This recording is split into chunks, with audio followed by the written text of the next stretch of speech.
Good evening, everyone. It gives me immense pleasure to warmly welcome you all to our second webinar on the very interesting and thought provoking topic technology interventions for social issues.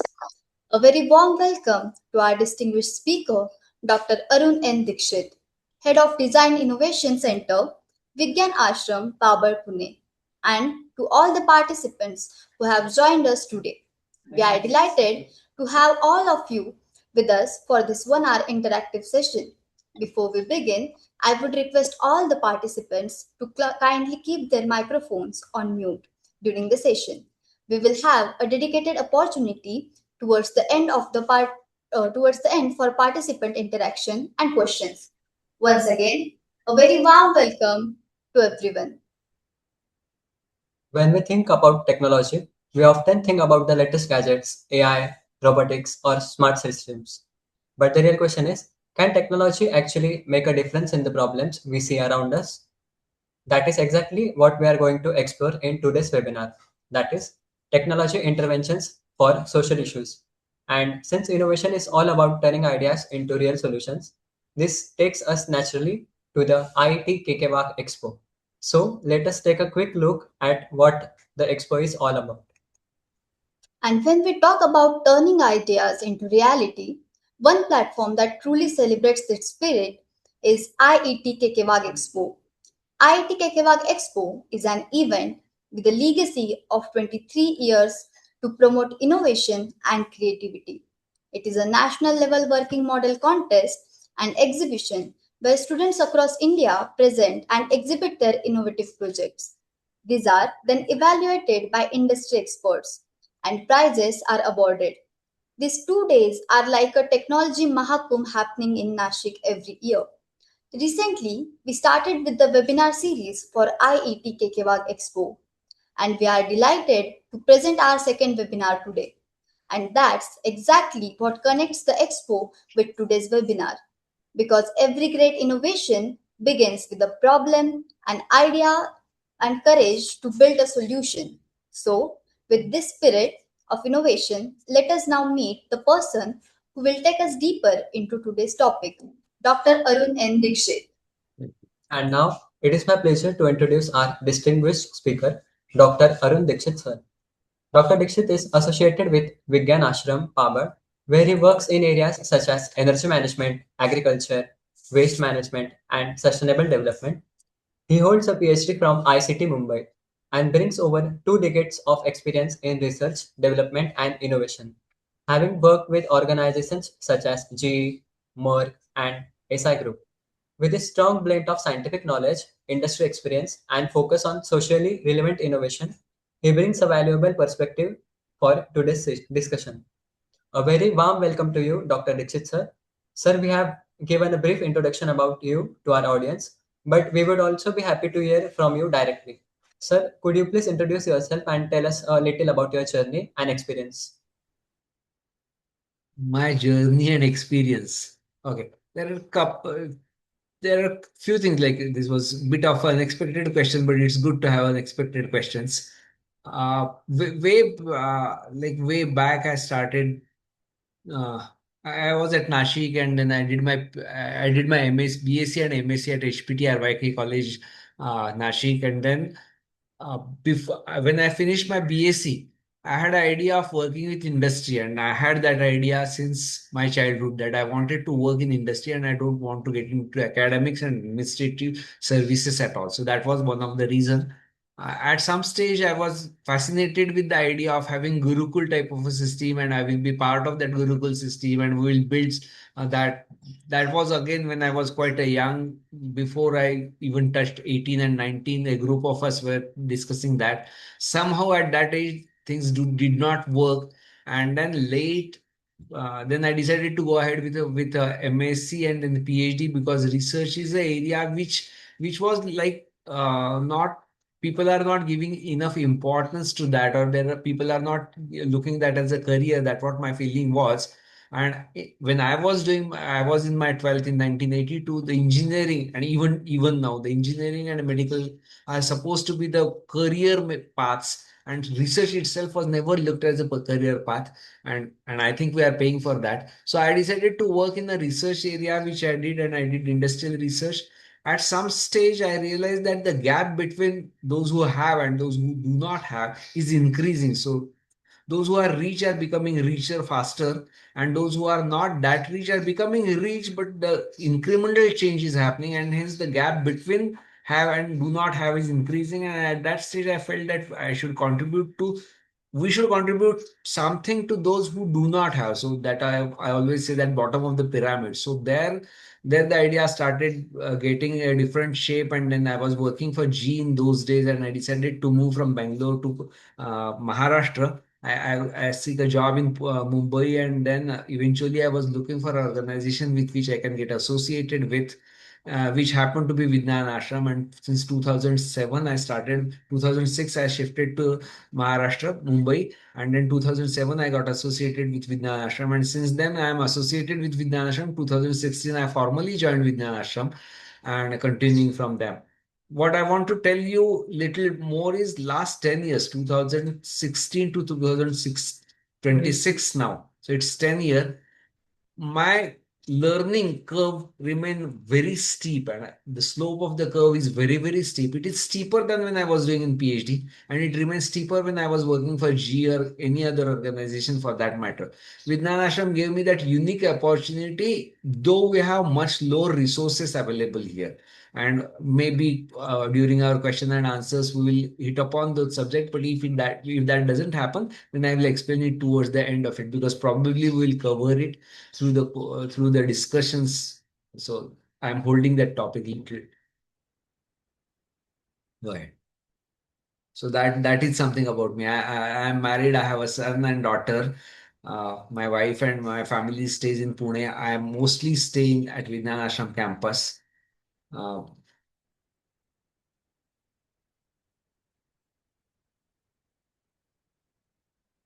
you are on mute probably.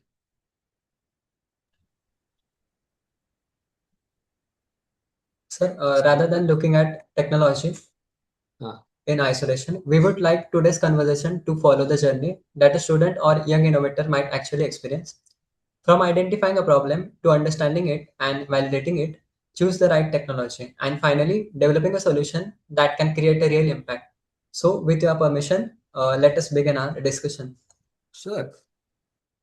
So now you said that finding a problem, that was one thing you said, and then finding a solution. Now, finding a problem and finding a solution, there is a journey in between. From for whom we are working, we should be very clear about it.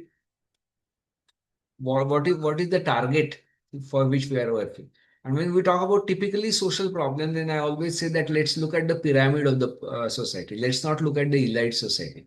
See, when you want to make a business and you just want to, so making a very good wine could be a great business. And I think Nashik and around that business is on. So making wine also could be a business. Making a iPhone also is a business. Making a very high value and sophisticated car is also a business. And I am not saying that these are not business, but then these business and a social business is a different business. Social business typically address the problem which is for the majority of the society, and for those who cannot pay much, those who are not deep pocket. So one thing is, let's distinguish between what is a social problem and what is a problem. So what Vigyan Ashram focus on is a social problem. Now, finding a problem is like you can keep seeing problem around you, and there are n number of problems really you face. Now, many times we feel that that's not a problem. That's not. We feel that हम क्या कर सकते हैं? Sort of what I can do about it. And if I have to give you example. Before people gathered at Jantar Mantar, none of you felt that you can do something about it. And when youngsters Gen Zs gathered about Jantar Mantar, now everybody sees that it's only Gen Bs can Gen. What we can do basically challenge the system, challenge the problem, and don't look to yourself as I am too small. Okay, you are not too small. Okay, that is the first thing you should think about. And then the second thing, I am a chemist. Like I did a degree in chemistry. So I'm a chemist, I'm a chemical engineer, I'm a mechanical engineer, I'm an IoT man. We start discriminating, like putting it in the slices and batches, saying that this is what I know. And then when you say this is what I know, you are saying that this is what all I do not know. It's fine to say that this is all what I do not know. But then there is an extension of that. I will not know. I cannot know. So getting into that that space, saying that I cannot know, this is not my area, it's something which stops you getting into the solution. So think of a problem and look at the problem. Let's not look at that what tools I have. You can always gather tools. And with the era of ChatGPT and such a huge availability of knowledge and database on internet, you have a lot many things at your disposal. So first thing is, don't say that I don't know and I cannot do. Let's say that I can. I always say that there is nothing impossible. At the same time, there is nothing which is very easy. Okay. There will be frustrations, there will be problems, and I can give you a couple of examples how it happens. Let me start with an example, and I will go with one, two, or three of them. One example is we started with something called as VTD, Vibrothermal Disinfector. This was a system where the grains will move through the vibrating trays. Basically, a tray and the trays are vertical one beneath the other, and the things and during that there will be a thermal exposure. So heat will get the grains will get exposed to heat, and because of the heat the insect will get killed. So it's a disinfection of the grain with respect to insect, not with respect to microbes or fungi. It's disinfection with respect to insect, and that's what we started with. And we like it was Bhabha Atomic Research Center (BARC). BARC has developed that technology, and we have a technology package with us. And when it now the problem looks simple. To start with, we thought that it's what BRC has technology. You have to just duplicate it. They even give you the precise number of trays, the inclination of the tray, the amount, the number of heaters. Everything has been given. You just have to make that system and it will work. When we made the system, there were a lot of problems. Okay, and then now it's last 6 months we are trying to work on that. The first thing which happened is what temperature a grain should reach. Now, when you start asking the temperature that what temperature grain should reach, which part of the grain should reach that temperature? Is it the surface enough or is it the core required? And if you want a core to go to a certain temperature, let's say 50 degrees or 60 degrees, whatever you call about, how do you measure it? So the problem changes its face. Now the statement saying that there is a infection is a problem. Now we are talking about how do I measure the core temperature of the grain? The problem has changed. Then how long it takes it? So nothing is easy. The way I said it, nothing is impossible. At the same time, nothing is easy. So it takes time. The technology is not built in a day. You one problem leads to another leads to third, and then you keep on solving that in a backward direction to get to the solution. And sometimes you realize that all this leading to this was not a solution at all. I thought this is a solution. This is not a solution at all, because typically in case of a VTD, what we have realized is probably thermal heating is not a solution at all. And what we are talking today or last week, since last week, what we are talking is let's conclude that the thermal treatment is not a right solution, and we may have to go with a microwave, and a microwave which will actuate, which will activate water molecules, and there are a lot many lot higher water content in the insect body, which is minimum for 70%, and then the larva which has 85% water, and eggs which has around 90% water will get exposed to heat more pointed out. So you are bulleting exactly to the eggs, or you are bullet, and then the penetration is much higher because microwave has much longer wavelength. So the transparency to the microwave is also much better.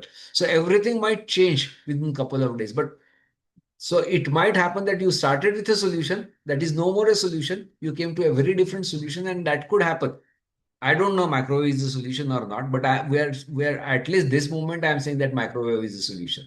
And then unless we implement it, unless we study it, we will not have this. So how the problem changes faces, how something which looks simple may not be simple. And at the first place, saying that I do not have a capability.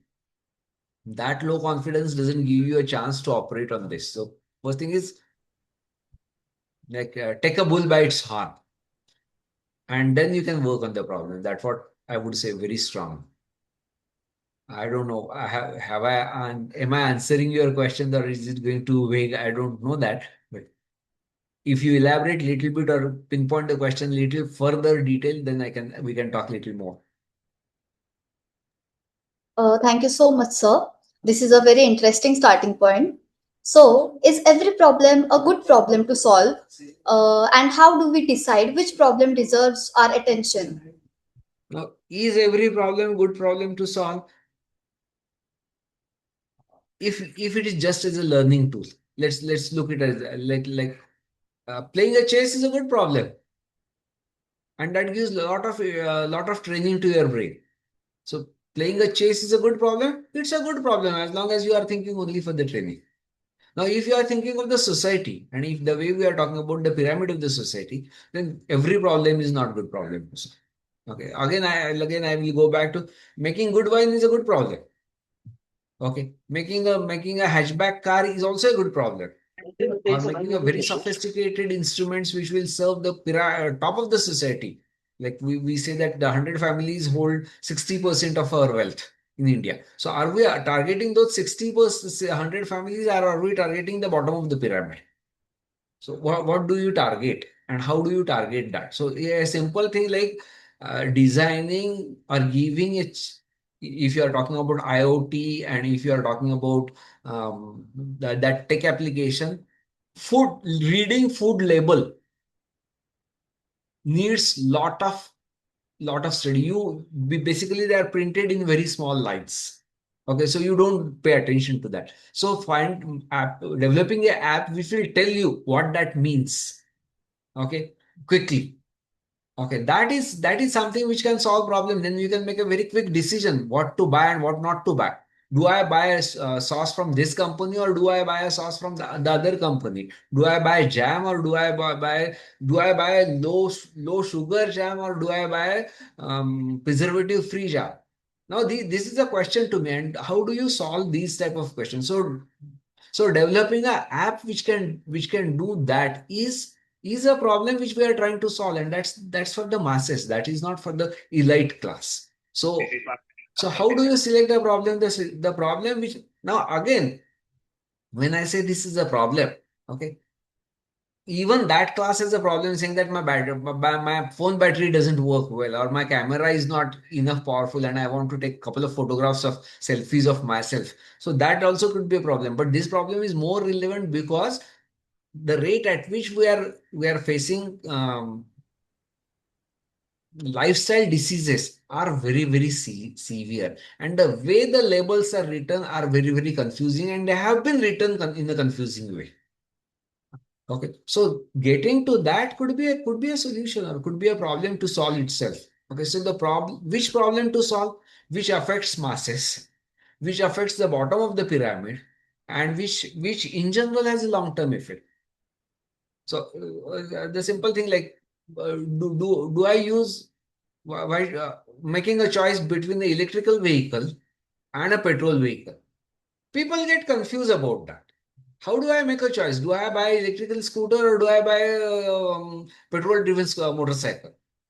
Okay, so now do we have a ability to train them on such things? That is something and that could be a customer.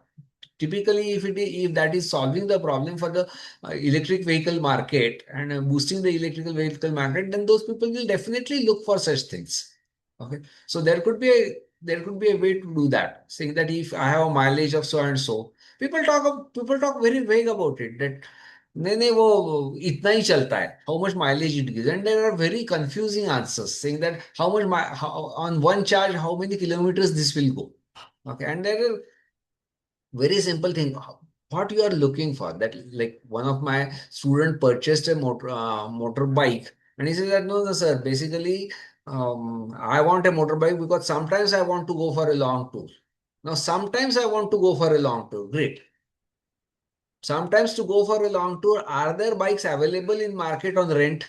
And is it a cheaper option? And are such options available? And giving a information about that could have changed his mind. Okay, so everything of that type could be a could be an intervention. What I say is rather than now what is the problem? The problem is petrol driven vehicles and a carbon dioxide coming out of it. The other thing is like people, no, I want motorcycle. It should be a self-driven vehicle. Now the average speed in Pune, and I probably see Nashik also has the same condition today. The average speed on road at Nashik or Pune is something like 15 to 18 kilometers per hour. Why do you need a vehicle which is completely self-driven and can reach a speed of 60 degrees? For your day-to-day commute, you have the simple thing what you need is a electrically supported cycle. But then, but then putting the data in the right perspective can change the decision making. So these are the couple of things which we should look at and get into that. I can tell you much more problems like we are trying to get into the refrigeration system or refrigeration cycle system when the electricity is not available. So how do we operate that on the thermal power? Or we are talking about the dryers which needs a little intervention of electricity. Or we are talking about the dryers typically operate in a very humid atmosphere in Konkan area, typically towards the start of the monsoon. So there are a lot of things like that which are really need interventions, and this need interventions because there is lot of losses and because it affects the bottom of the pyramid. If you have a sub question or if you are not happy and you have an argument, please go ahead. I'm not saying that you should accept what I say. Okay, sir. So identifying the right problem can be just important as developing the right solution. And this becomes even more interesting when students starts thinking about the technology. So my next question is, students often start with the technology, AI, IoT, robotics, drones, and then search for a problem where they can use that technology. Is that the right approach? Or should we start with the problem first and then decide what technology is actually required? Now, now let's look at when Faraday started with the idea of electromagnetism. When he was working in the lab and Queen Elizabeth visited his lab and said, "What are you doing and how it will help the humanity?" Okay, and the answer was, "My Highness, this is a baby which I even don't know how it will perform." Okay. So, and then the electromagnetism and Faraday's effect has a huge impact on the whole society. If you look at that, everything around is almost every electrical engine and everything around us working is on that those effect. So there could be few things which starts from one end where you have a solution. Okay, and then you go to this problem. Again, the second really big example is when Einstein talk about photovoltaic effect. He started telling about that there a photon will hit the molecule and it will emit the electrons and that will lead to the electric potential being developed and hence the electric flow. Uh, Way back in 1920 he got a Nobel 21 he got a Nobel Prize for that, and then we have a solar panels in last couple of years. Okay, so almost 100 years passed when Einstein predicted something, and Einstein also predicted that atomic explosions can lead to a huge amount of energy and can lead to the destruction of mankind and a very passive destructive tools, and that later itself become a initial point for the Manhattan Project, saying that Germans could do it, and then before Germans should do it, we should do it, and that what become a Manhattan Project, and a bomb being dropped at Hiroshima and Nagasaki. Good or bad, I don't know. Basically, that has given a very good stuff for the human beings, and now they are afraid of a complete destruction of a human beings. And the war since Second World War has have calmed down. So in a way, Nagasaki and Hiroshima people paid very heavy, but then these are the points where the solution led to the problem. So and it was, but it was those great people like Faraday's and Einstein who could think very fundamentally something and which led to a very different thing in the coming days. And for instance, we can give many more examples. I can tell you the way Google Maps work is also what Einstein predicted with his theory of relativity, saying that time itself can crunch and the second itself can go shorter or longer depending on the speed at which the object is moving. And when you move at the speed of light, the time stops counting. Okay, and that's what the lag is being calculated between the satellite moving and we moving, and that's the correction which can tell you where you are sitting right now and are you crossing the bridge on Bhima or Godavari. And that the precision we get because we could account that fourth axis of a time in the frame. So obviously there are solutions or there are ideas which leads to the solution for a different problem. Now when I am working for last 30-40 years in the field of research, uh, one portion was when I was doing PhD at NSER, and the second portion is when I'm working in the industry. In the industry, and when we say that it's applied science or applied research, what we look at is let's look at the problem and look towards the solution. When you're talking very fundamental academic research, I'm not saying that academic research cannot happen in KKWIEER College, Nasik. I'm not saying that, and I'm not saying that it's only Einstein should think about it, and it's only Faraday should think about it. It's anybody can think about it. But if you are looking at a very fundamental, basic, natural phenomena, and you are trying to explore it, that's a very different thing. Then the journey is different. Then that's the exploration of the nature becomes a journey. And then something comes out of it, something pops out of it, and that becomes applied science. Whereas when we are talking about applied science, the better way is look at the problem, look at the possible solutions, look at the literature, what has been done, what suits your immediate ecology. Okay, and then come to the solution. Like when we were today also we were talking about that, and just couple of hours back we talked about that. What is our problem? Our problem is we get in ashram we get infection because of water, and then there is a diarrhea, loose motions, blah blah. These are the problems. So we are not really bothered about the hardness of water. Neither we are bothered about the sedimentation of the water.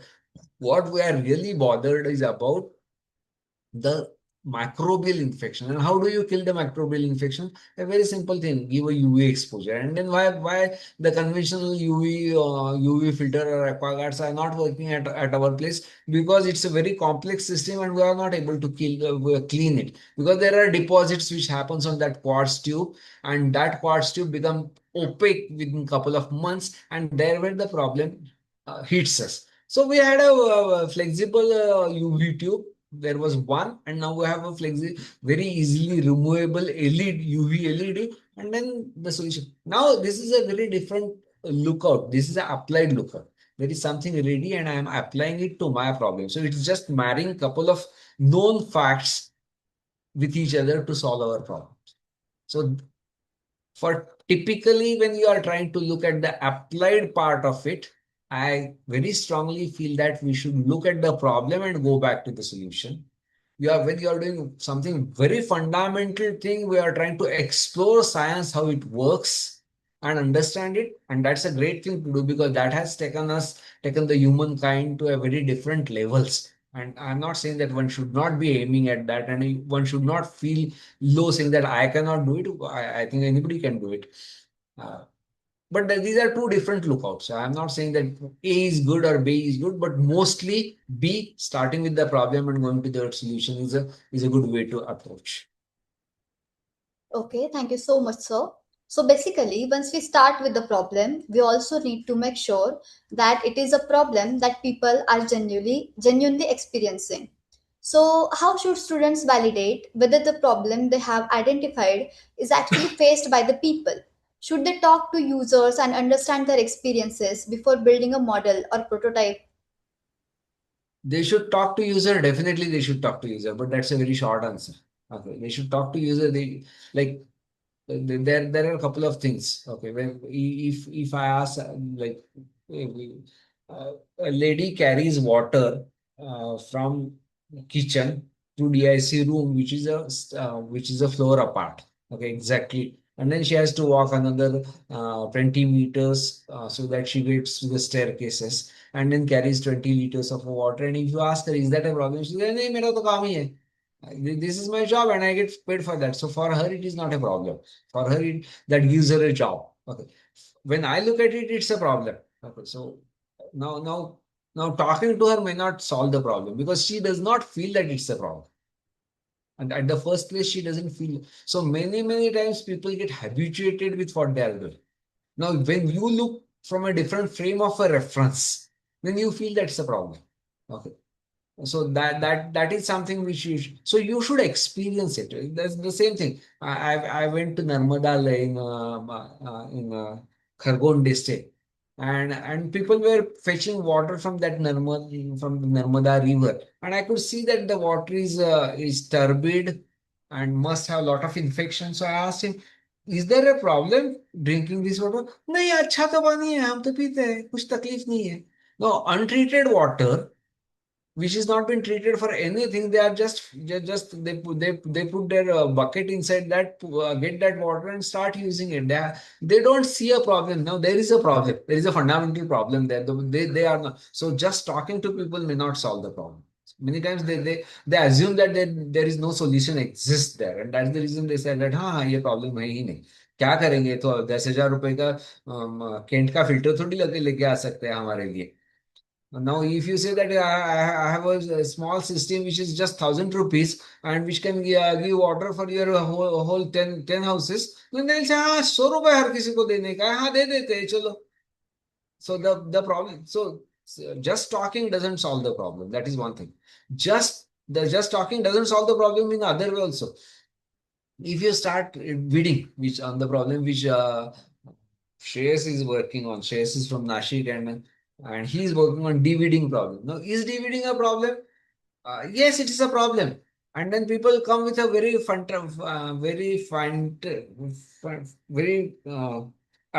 innovative idea, and they feel that it's innovative. And look, don't just talk to the people who is doing VD or DVD.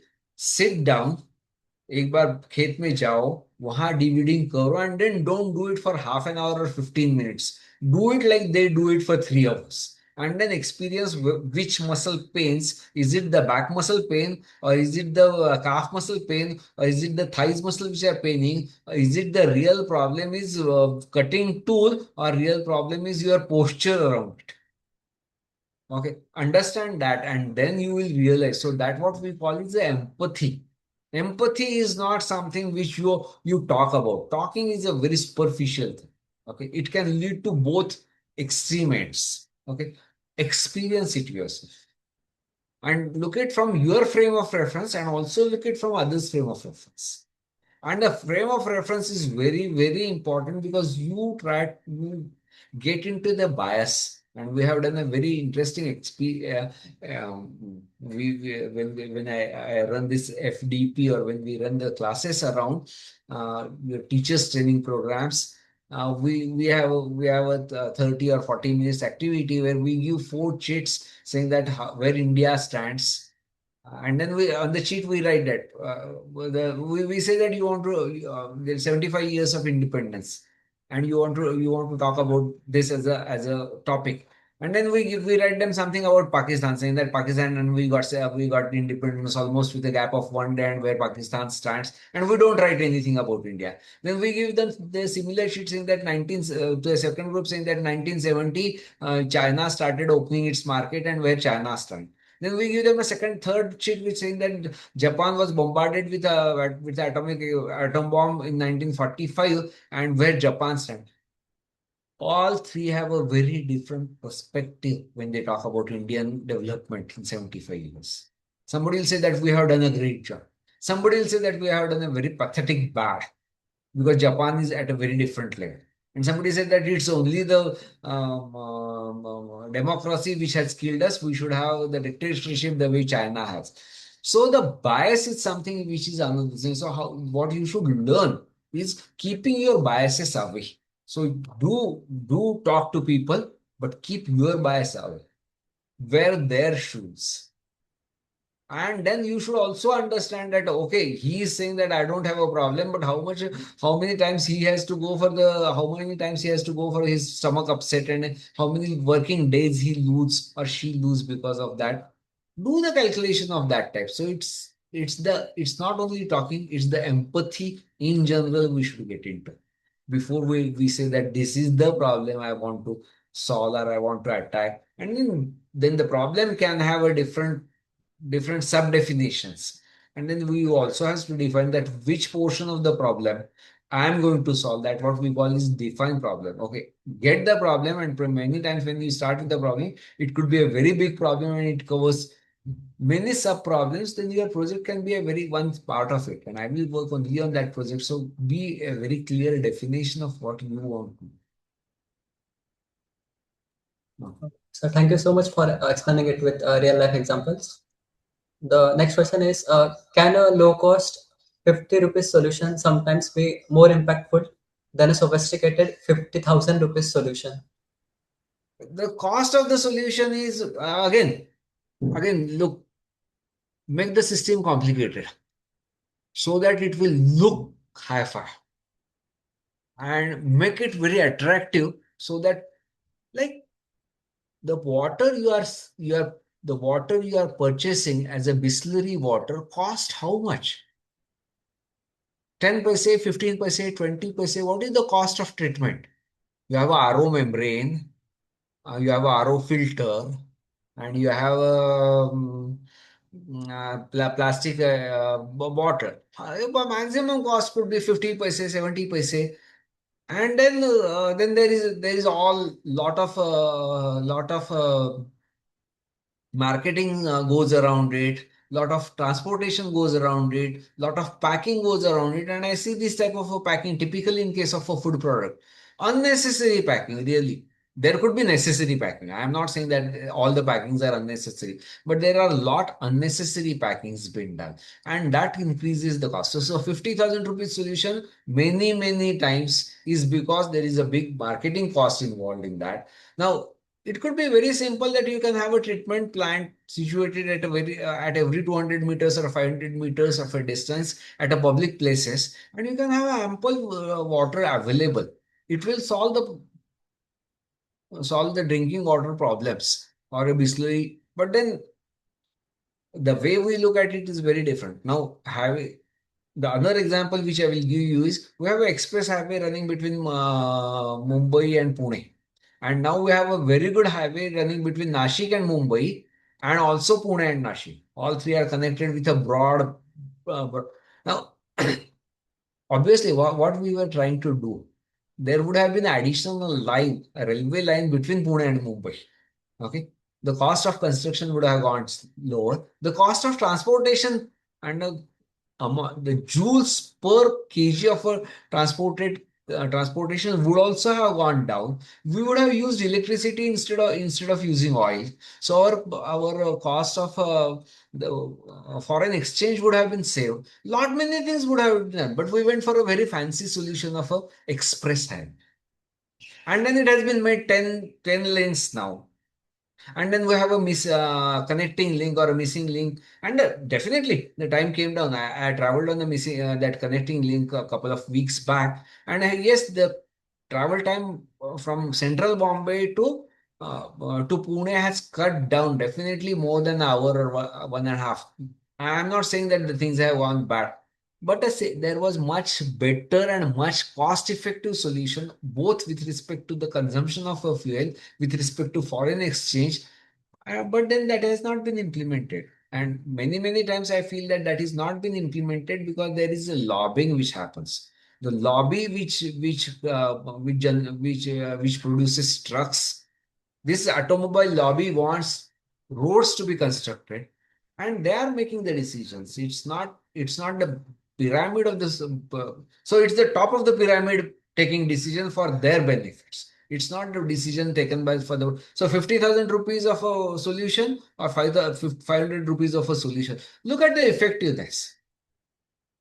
If I have, like, if I have a if I have a knife which cuts, it is made up of a platinum, gold, or silver. For me, it's good enough if it is made up of stainless steel. So look at what you are what is the solution. Again, same thing. I will talk same thing. And just we have this UV light that does disinfection for us, and I have that UV light been used. It cost me something like 1,000 rupees, and 1,000 rupees investment work for me for last couple of years. Kent water annual maintenance contract is more than that. Okay, so investing 10,000 rupees or 15,000 rupees in a water filter, and then just because it looks fancy, because it has been made complicated. But at the same time, we had a setback also.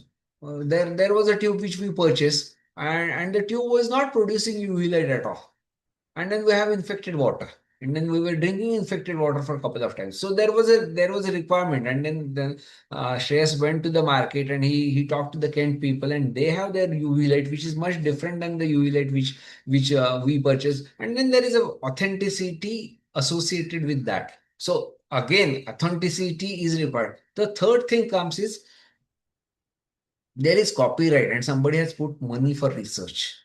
If we don't pay for that research, then there is no incentive for the people to do research. So one should pay for the researcher and technology development. Either you pay from the public money, which is the taxpayer money, or you pay from the both the options are open. So no straightforward answer to me, but many times look at what you are purchasing. Okay, just don't go with the false claim. Solution can create a widespread impact only when the people who need it can actually access, afford, and use it. But Absolutely. but even a simple idea needs to be practical. So, at what age should students start thinking about feasibility, cost, and availability of technology? Can a great idea fail simply because it is impractical or difficult to implement in the real world? That happens couple of times. Okay. And I'm going to share you an example which I have experienced in GE. And I got prize for working on that project. Okay. It was there was an idea called flex play, and the whole concept started with that people in those days used to have DVD or CDs been taken from the libraries to look at the movies at the weekend. So at a weekend, when on the Friday evening, when you go home, you typically go to the library and get a CD or a DVD from a library so that you can play that movie at the weekend and return that back on Monday. Now, if you don't return back that on the Monday, and typically people forget doing that, that keeps building the copyright. Basically, how many times you played is not important. Since you have it there, that means you have played it for a certain time. That's the calculation, and the copyright money goes higher and higher. If you return it, then they say that it is not been played. Okay, so that was the whole concept, and that's why people pay huge amount of money on the copyright and borrowing this, renting the CDs or DVDs. And GE is a company which generates plastic for those CDs or DVDs, and they felt that if we make something which can be played only for 3 runs, then the copyright is only for the 3 runs. So the copyright money will come down. And they said that there is a blue laser which reads that DVD, and so if you have a blue dye, which will which will obstacle that blue laser to read it, and it should develop with a time. And so there was a dye being developed, and that dye is been incorporated in plastic, so that with oxidation it becomes blue after a couple of hours, and then the CD becomes non-readable. And that was thought of a great idea. That is something great. You don't have to return CD. And for G, it was still more great because the CD is scrapped. And the moment CD is scrapped, there is more plastic to be used. And more plastic to be used, that means G can sell its plastic in the market, polycarbonate. And that was what G was looking at. Now this looks as a great idea, and we worked on that, and the whole GE team worked on that. The people were working at Neskuna, and people were also working at Bangalore.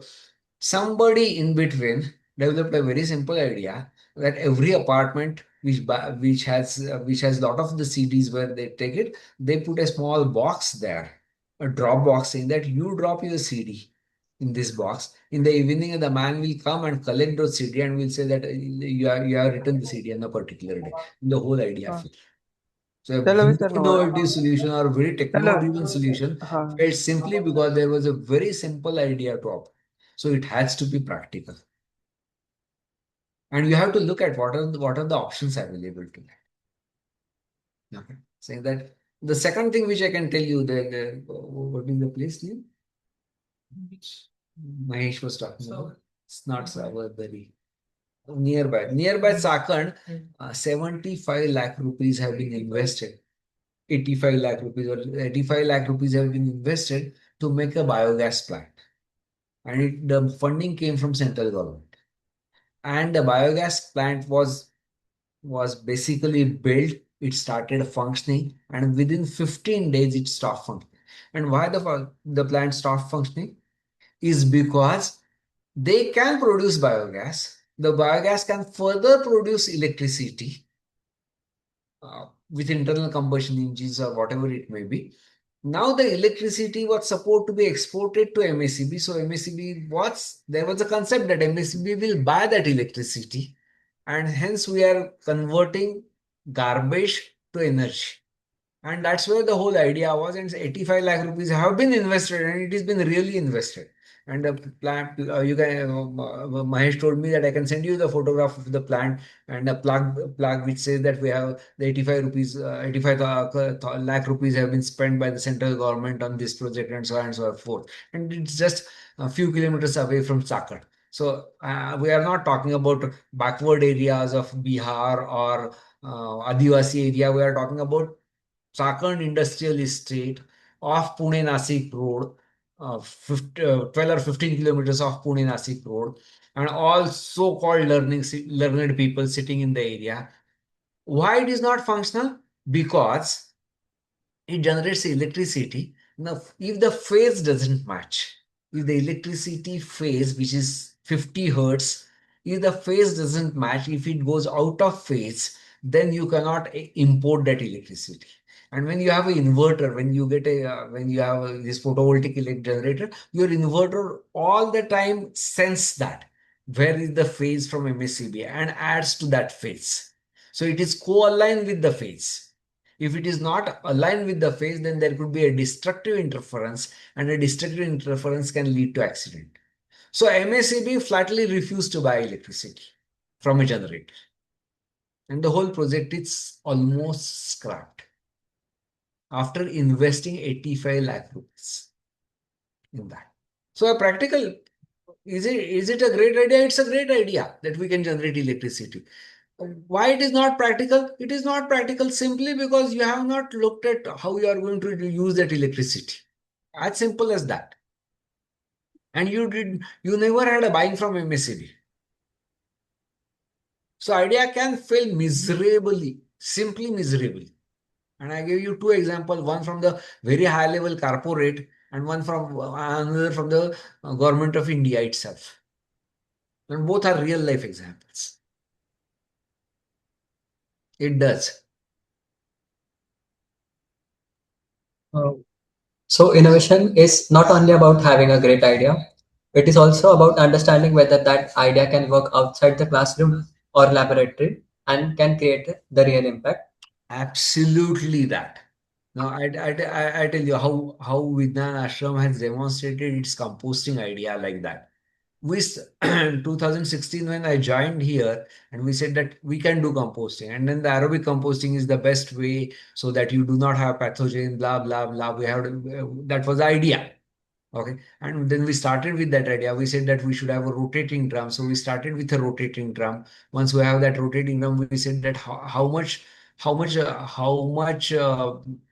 garbage we should add. So we started with a drum, then we have a motor, then we said that it can rotate 50 kg, 25 kgs of a garbage, and so on and so forth. And we did all that work, and with a hard efforts of Tejas and Meghraj, we got a solution which could be implemented.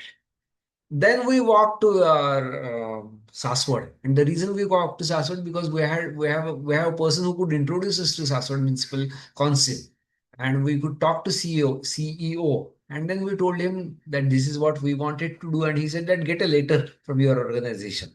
Okay, and then we had a letter from Vigyan Ashram, and we said, and then the Meghraj stayed there for 3 months, and he did a composting of around 50 metric tons of a garbage.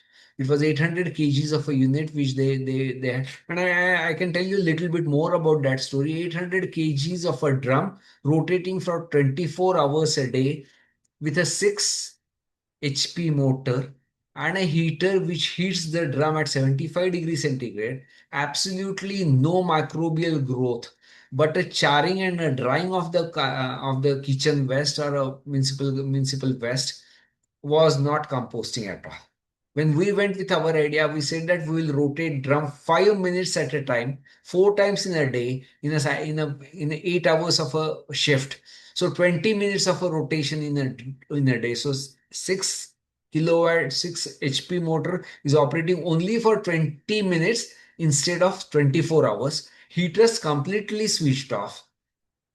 And when we download that garbage, the garbage was at 55 to 50, 60-degree temperature with a thermophilic growth of its own, and a decomposition happened next 15-20 days. The garbage pile remained above 45 degrees for next 15 to 18 days, and then it eventually cooled down. People from Secretariat, Mantralaya came to inspect, to do an audit. They took those sample, tested it. When the testing was done, it was found to be one of the good compost, and Devendra Fadnavis awarded six municipalities or six municipal council the award of Green Compost Award, and Saswad got that award. So I'm telling you a story which started at Vigyan Ashram with a concept of composting, a small 50 liters drum rotating around itself. We had issues. I'm not saying that the issue was solved. I can tell you the first experiment failed miserably, and we did not have a compost, but we had a very strong anaerobic growth and a very strong foul smell.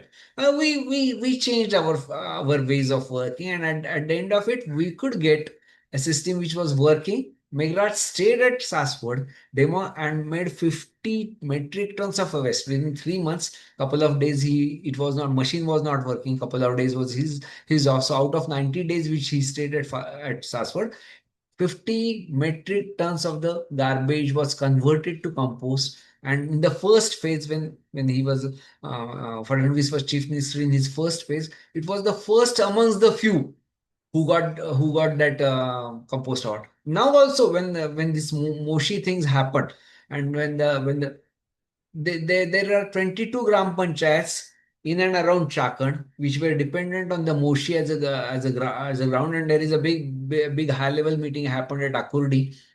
We were the only one at Savardari who said that the composting is done in the scientific way. And Vidya Ashram and Mahesh Shinde's Prathiniko solution is running that project. So projects, there can be idea that those could be taken to the field and things do work. Okay, so what we started way back in September 2016 is seeing couple of awards and couple of impacts in real life. So If a yes, project doesn't work perfectly during the demonstration, can the team still make a strong impression? Means what actually matters beyond the working prototype? I did not get your question. Means if the project doesn't work perfectly during the demonstration, so can the team still make the strong impression? Means what actually matters beyond the working prototype? See, I generally do. I haven't really sat on the other side of the funding, on the funding part of it, saying that how the project should be funded. So I never got a chance to sit on that side where the funding is been given. But I sat n number of times on the interview panels, both at Vigyan Ashram and also in the industry. And like I established my research and development lab for a multinational at Shanghai also. So what we look at, okay, what we look at is a logical thinking. There are two things which we look at. Is there a logical thinking? Are you yourself sold to the concept, or you yourself are skeptical about the concept? Okay, this is the second thing. And the third thing is, are you putting enough efforts to get the things moving? There could be thing one which has not moved. Okay, still people are ready to put money. Many times people put money on horses which runs, not the direction at which it runs. Okay, the horse is capable of running. So आदमी पे पैसा लगाया जाता है. So are you demonstrating that through your presentation? That is important. How confident you are, is one thing, and how transparent you are is another thing. If you have a failure, say that I have a failure. This did not work.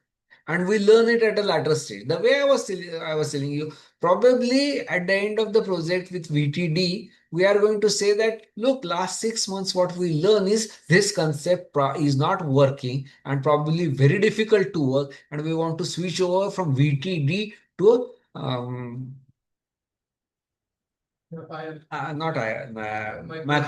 microwave ways of eating. Fair enough. And I am very confident that the funding agency will agree with us. Okay. When I say that BIRC started working on that, we have put another 6 to 8 months on that. We did so much of a we generated so much of a data, and we have so much of a literature support. And now I feel that instead of working on the VTD thermal treatment, I want to work on a microwave treatment. I think we will succeed in that. You have to be transparent, you have to be confident, and you have to be data based.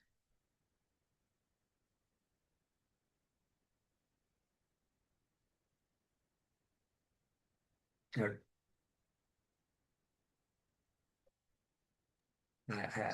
thank you so much for sharing this practical and thought-provoking insights with us. And I'm sure many of our participants may now have questions on their own. So at this point, I would like to open the floors to all our participants. If How you have much a question time you to- have, that let me know. It is almost 7:32. So if you want, we can. I don't mind another half an hour. And then the second thing which I can do is I can share my number and our email address. You can write me on the WhatsApp and or call me even. Okay, I will be open to talk. Okay, but I'm ready to take questions.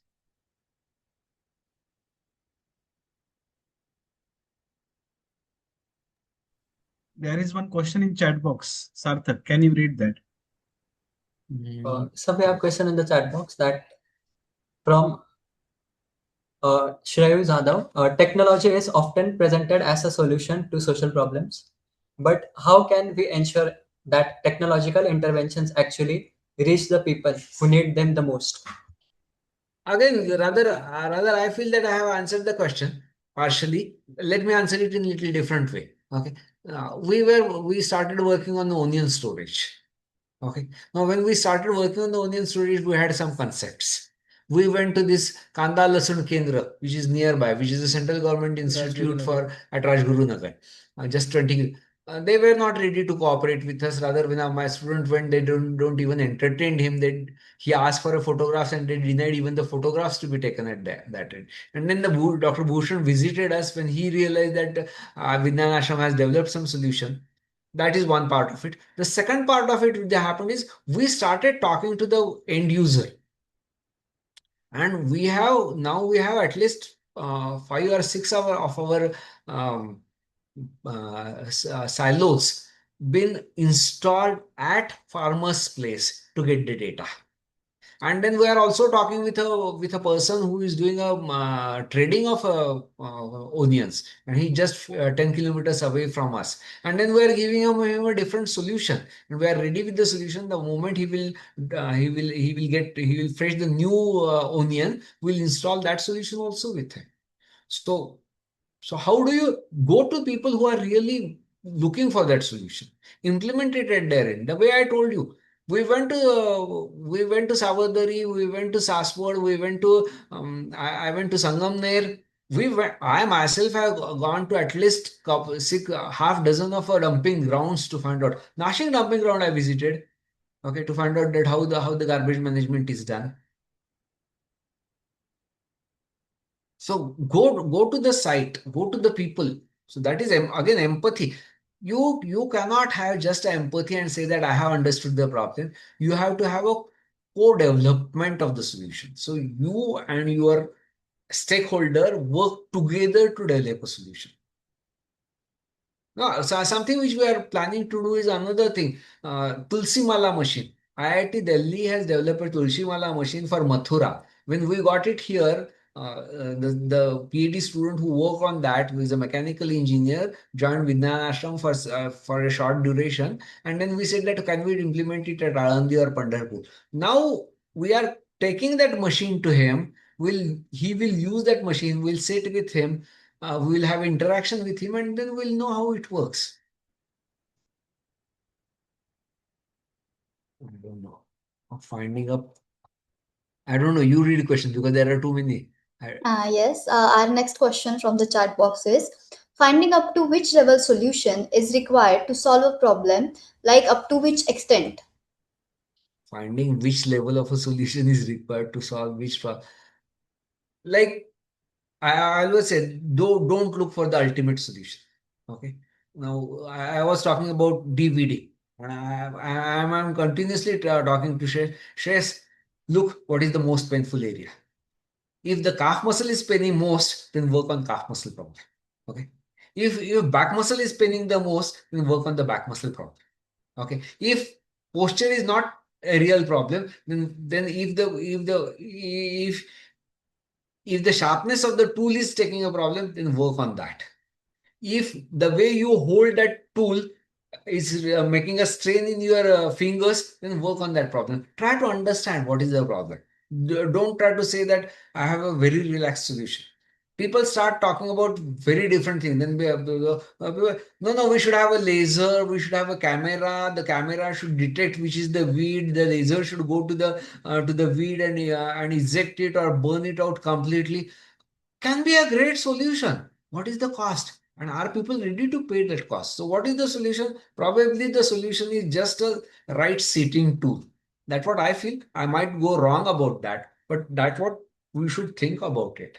Let's not jump to the solution. Let's jump to the most painful part of it and solve that. And then and are people ready to pay for it? That's the another thing. Are people ready to pay for it? You should get your money back at least.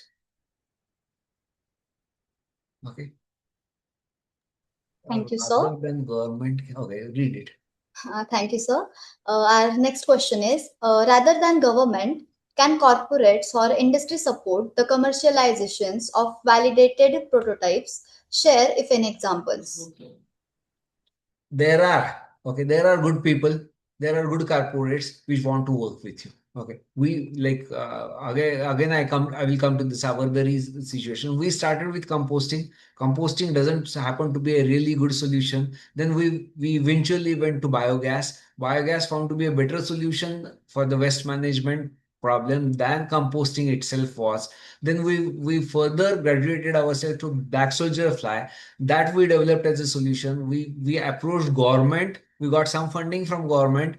Post that funding, Mahesh Shinde, who is an entrepreneur working on that, got a very good support from Scheffler. Scheffler gave him a scholarship for 1 year, and Ashram supported him. And he was in a technology development for more than a year to develop that technology. Further, that Scheffler started working with Mahesh so that this solution should be implemented on real field. And our Savadari project got almost complete funding from Scheffler, which is 1 crore 10 lakh rupees from January 26 to December 2027. Hmm? From Scheffler. So there are good corporates, they are ready to work. You should approach them. Again, what is important? what was important is the sincerity of Mahesh and authenticity of Vigyan Ashram, which got us a funding of 1 crore 10 lakh rupees for next 2 years.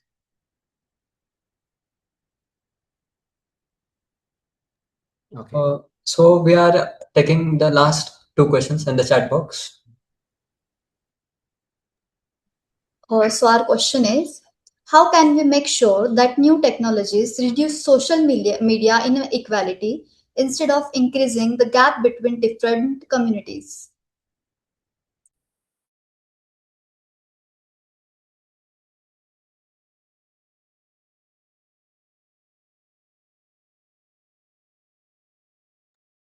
Sir, you are mute. Okay. No, there was a bell ringing, and that's the reason I put it on the mute because I was not able to hear, and I don't want you to hear a ring at Vigyan Ashram. That's the reason I muted it. But let me come back. Uh, how you choose problem, that's where the whole things boils down to. How you choose your problem. If your problem is addressing to the bottom of the pyramid, then obviously you are reducing the gap. On the contrary, if you are serving, and there where I made my decision couple of years back, saying that how long I'm going to serve only MNCs with my abilities, or do I need to serve the bigger part of the society? And there were the differences. So and let me tell you, you can have a reliable, good, comfortable life even serving the. Like, I can show you something very interesting. If you can see this, are you able to see this? There are two pieces here. Okay. And somebody came from nearby Shirdi. Are you able to see this? Yes, sir. Okay. These are the two pieces he left it. And they are making uh, what we call is a bullock cart. And these are showpieces. And these bullock carts are purchased typically on the polar days. People purchase such things. Okay. Now it's aspiration to have that particular showpiece at house in a rural area. Okay. And then he has shown me something very similar to that, the two bullocks, and then the lady serving a puran poli to a bullock, and the man holding a bullock with his rope. It's very small, and then he's using his 3D printer to do that. Okay. Uh, Very interesting concept. Now, again, it's the aspiration.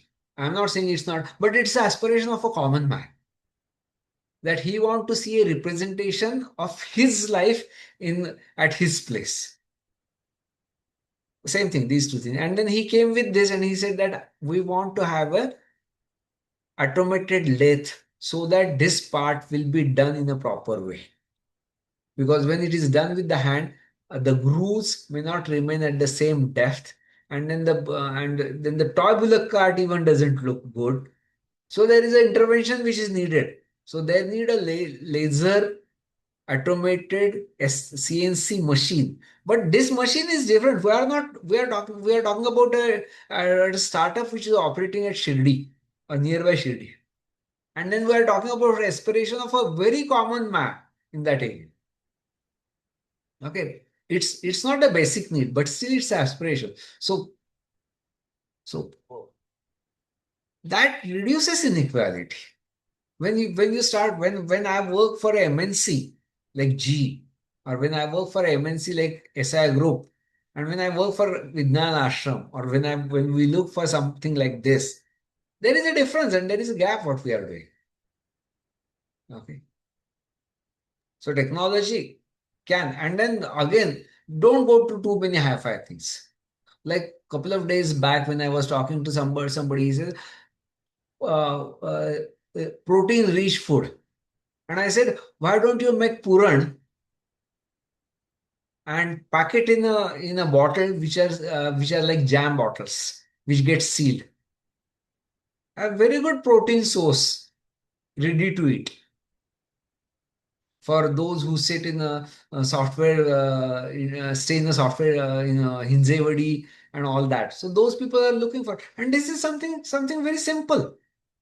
So there could be a business out of it which serves both a need of protein, a conventional food which you like, That is the second part of it, and at a very reasonable cost.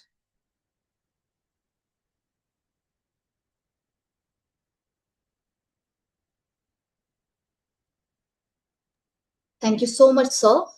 Sir's number is shared in chat box. Those who have extra questions can ask sir personally. So here,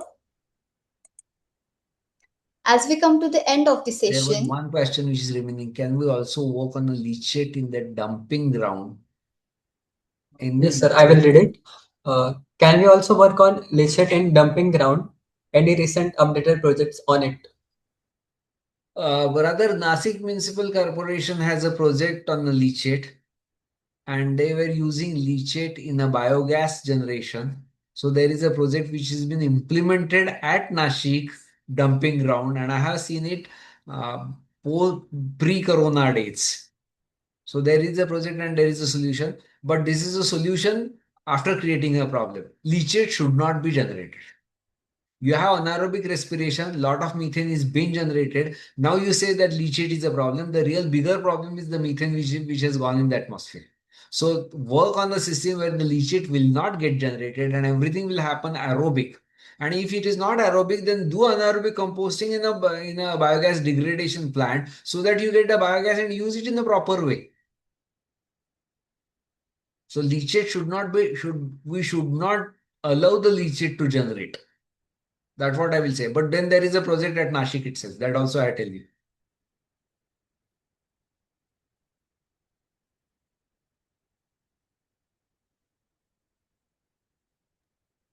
thank you, sir.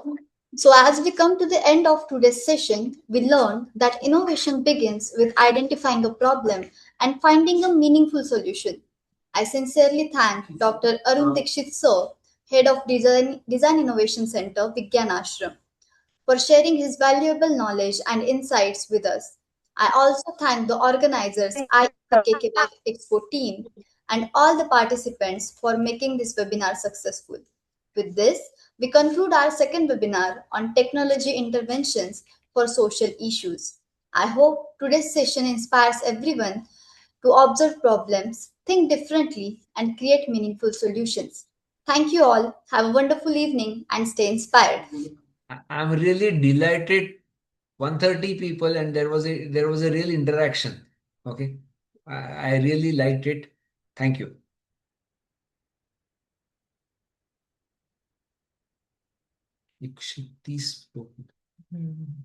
Feedback link has been shared in the chat box. All the participants are requested to fill out that feedback form and give your suggestions to improve our next webinar.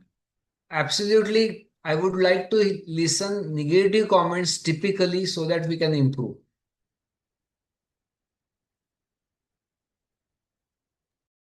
Thank you very much, sir, for sparing your time. Only on a WhatsApp message you agreed for delivering a talk, and we could deliver it today. And it was a very fantastic and fabulous kind of. नाशिकच्या लोकांना नाही म्हणता येत नाहीत घरची माणसं. Yes, sir. Thank you. Thank you very much. Participants, when you fill out the feedback form, you will get the certificate on your email. Thank you. Samiksha, take the charge and conclude it. Thank you so much, everyone. So, here we are ending our session. Everyone can leave. Thank you, sir. Bye.